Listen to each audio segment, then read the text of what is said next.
YouTube, how's it going? The Goat House is back on Sunday morning with an upload before all the games kick off. I got updated score predictions and picks against the spread for every single game in Week 10 of the NFL. Why? Because there's a lot of changes, a lot of injuries. There's a lot of guys that are inactive that we thought would be active, and the opposite, guys we thought would be inactive are active. So I had to update this for you guys here. Let's just get right into it. You can pause the video, screenshot if you want. I'm going to kind of explain each one real quick, though. You got score predictions on the left and against the spread picks on the right for each game.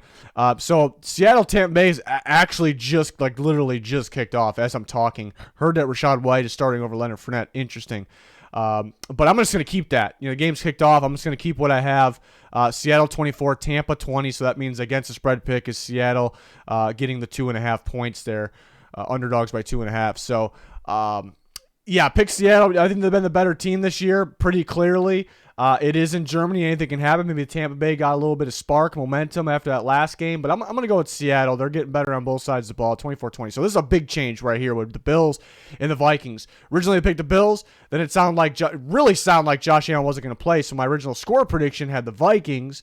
But now Josh Allen's going to play. But you do have some guys out for the Bills on defense. Obviously Poyer's still out, Russo, guys like that. So it does make it interesting. It's in Buffalo. They're coming off a loss. They're angry. I'm going to go with the Bills 26-24.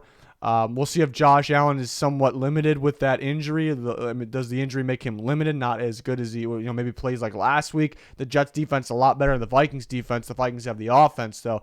But I'm going to go 26-24. It still should be close. The Vikings it's back up to plus 6.5.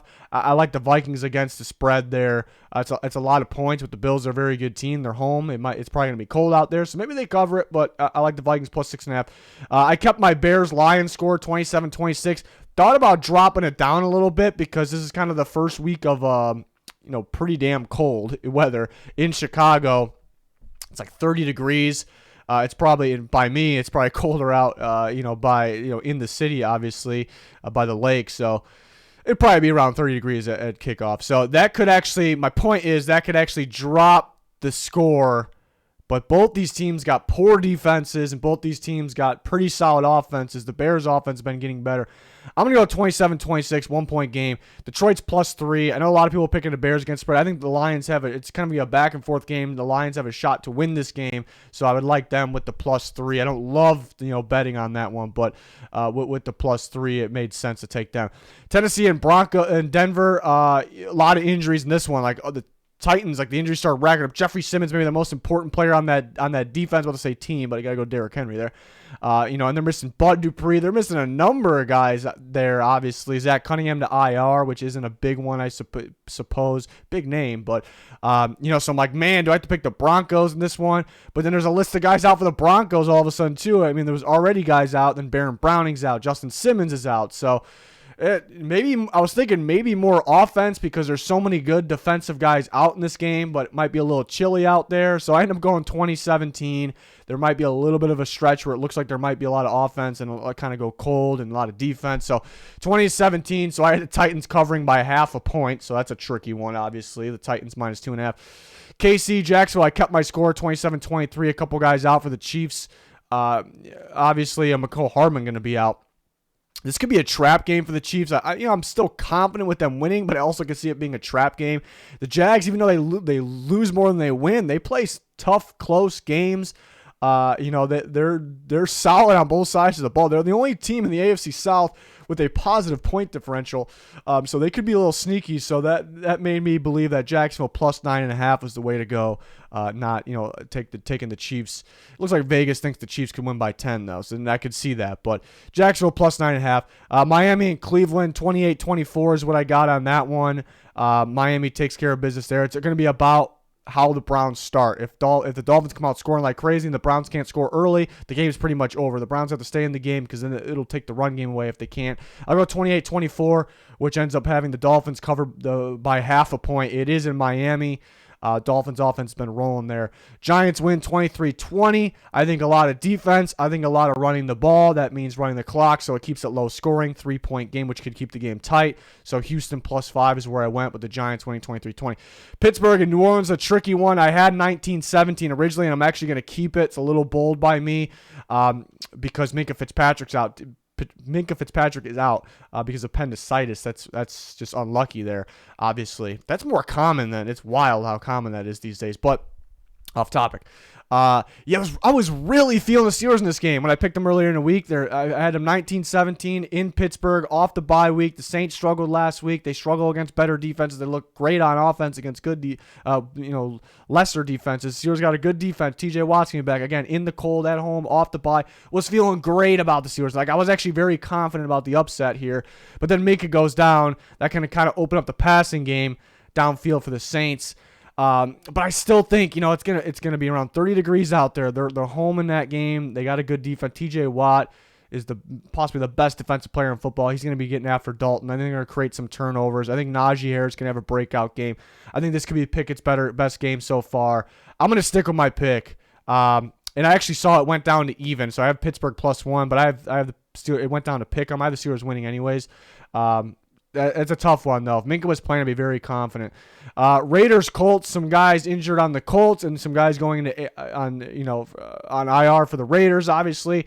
I'm going to go 23-17. The line dropped down to 4. It was 6 at first. Now it's down to 4, so I'll go with the Raiders -4. But that's a little tricky because the Raiders really been struggling. Colts play some good defense. Some guys out, though. Just don't trust their offense enough. Cardinals, Rams is a big one for this video because the changes there. It sounds like, it's not 100% at the time of recording this video, but it sounds like 99% that it's going to be, it sounds like 99.9% is going to be John Wolford for the Rams. It sounds 99% it's going to be Colt McCoy for the Cardinals. So Colt McCoy, John Wolford behind that offensive line. Still don't know if Budda Baker's going to play for the Cardinals. That's big too as well. But so that kind of makes me side more towards the Cardinals. But then again, the Rams defense is very, very solid. Even though they've been losing, they're very solid. Aaron Donald's still going to cause a ruckus. So Colt McCoy's got to go against the same defense that Kyler Murray was in. That's why it's tricky. That's why, look at Colt McCoy versus Wolford. You think, okay, you got to go Colt McCoy here. Both teams been struggling. You got to go with Colt McCoy. And then Connor's going to run the ball probably well. Benjamin, but you look at it, it's like it's still that same Rams stout defense that Colt McCoy has to deal, the same defense that Murray would have dealt with and probably he's been struggling, probably would have struggled with. So big game for Colt McCoy and Kyler Murray here, really, because how will Colt McCoy look against this defense? But I'm going to go they edge him out. And the Cardinals Vance Joseph dials up some good pressure against Wolford. I'm going to go Cardinals 20-17. Line's been dropping, but not by as much as I thought. Cardinals are +2.5. I like the Cardinals +2.5. Cowboys, Packers, I kept exactly what I had, 26-17. Cowboys. The line changed, actually. Went from 5 to 4, so I like the Cowboys -4. Kept the same thing I had for the 49ers, Chargers, 27-17. 49ers by 7 there. It's a lot of points, but I think it's a great matchup. I think it's more of a terrible matchup for the Chargers in San Francisco prime time. 49ers are off the bye. They're getting healthy. Mine's Verrett, unfortunate, but they're getting healthier, getting a bunch of guys back. They play very stout defense. The Chargers offense kind of goes cold this year against good defensive play. And then the 49ers their game's always been, let's be physical, let's pound the football, let's get the tempo going, let's wear them out. And that's exactly what the Chargers defense hates to play against there. So I like the 49ers 27-17 on that one. And the Eagles, I have winning, same thing as what I had, 24-17. The line's exactly the same. 11 just seems like a bit. I know the Eagles really gave it to the Commanders last time, really gave it to them, so that could happen again. That's probably why the line's 11. But tougher, the second time around. Commanders seem better, especially on defense. Be more of a game plan. Eagles probably kind of keep what they had last time, so it can make it closer. But I still like the Eagles at home. It helps that they're at home with that crowd on Monday Night Football, 24-17. But again, Commanders +11. So again, if you're really looking at this, you always can pause the video here. It's all on your screen. But those are my updates. Had to do this because it's the wild week of injuries and mysteries. Not knowing who's going to play, who's not, and then some big line changes as well. So that's kind of how this year's been. There's been so many picks I want to change, like today, like Sunday, and then I never like changing picks though. I feel odd changing picks, so I don't do it. But then it looks like I should have. So it's been, and it's all because of guys being in and out, and you want to last second not knowing. So it's been super weird this year. So maybe we should be updating this video like this every Saturday or Sunday to be a little more accurate here, because it's been a very, very tricky year. It sounds like for everyone here. So, but. Yeah, it's kind of the first. This is a big week. It's like kind of the first week where there's a lot of chilly games. It's cold out there, so we'll see who can play in the cold, who can adjust. So that's always interesting. Maybe a little less scoring than expected because of that. But that's gonna wrap it up for this. Thanks everyone for watching. Like, subscribe, turn notifications on. If you enjoy our content, there's plenty every single week, even in the off season. Follow us on Twitter. We'll be talking during these live games, keeping you guys up to date on injuries and all those things. So link pinned in the comments for that Twitter and all our sponsors, everything like that. It's gonna do it. Thanks for watching. Goodbye.